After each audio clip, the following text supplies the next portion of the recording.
राष्ट्रवादी काँग्रेसचा मुकुटबन येथे निकृष्ट रस्ता बांधकामाविरोधात रास्ता रोको आंदोलन। नियमानुसार काम न केल्यास तीव्र अधीक्षक अभियंता कार्यालयात आंदोलनाचा इशारा।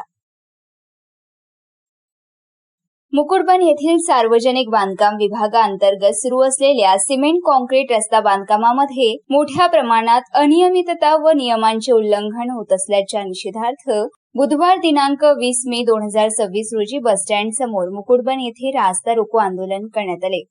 सदर आंदोलन राष्ट्रवादी काँग्रेस पार्टीचे विधानसभा अध्यक्ष दिलीप भोयर यांच्या नेतृत्वात पार पडले। आंदोलनामध्ये नागरिकांनी मोठ्या संख्येने सहभाग नोंदवून सार्वजनिक बांधकाम विभागाच्या निष्काळजी कारभाराविरोधात तीव्र संताप व्यक्त केला।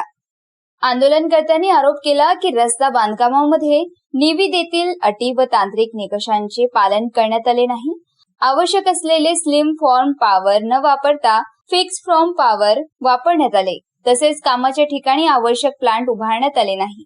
मिक्सर, व्हायब्रेटर व मिलिंग मशीन यांसारखी आवश्यक यंत्रसामग्रीचा वापरही करण्यात आला नसल्याचा आरोप करण्यात आलाय।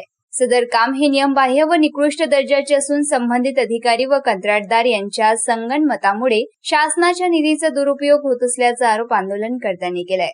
यावेळी दोषी कार्यकारी अभियंता, सार्वजनिक बांधकाम विभाग पांढरकवडा, उपविभागीय अभियंता मारेगाव व शाखा अभियंता मारेगाव यांच्यावर शासकीय शिस्तभंगाची कारवाई करून कायमस्वरूपी निलंबित करण्यात यावे, तसेच संबंधित कंत्राटदाराला कायमस्वरूपी काळ्या यादीत टाकण्यात यावे अशी मागणी करण्यात आली।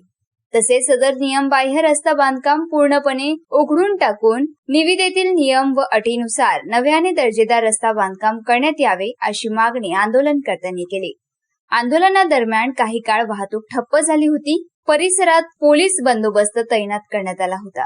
यावेळी झरी जामणी तालुकाध्यक्ष प्रमोद थेरे, वणी तालुकाध्यक्ष राजू वांड्रे, कामगार आघाडीचे तालुकाध्यक्ष किशोर गोलावार, रामदास पखाले, पुंडलिक मोहितकर, डॉक्टर सुरेश उदार, प्यारेलाल मेश्राम, मारुती ठावरे, सुरेश निब्रड यांच्यासह शेकडो नागरिक उपस्थित होते। DB9 Marathi TV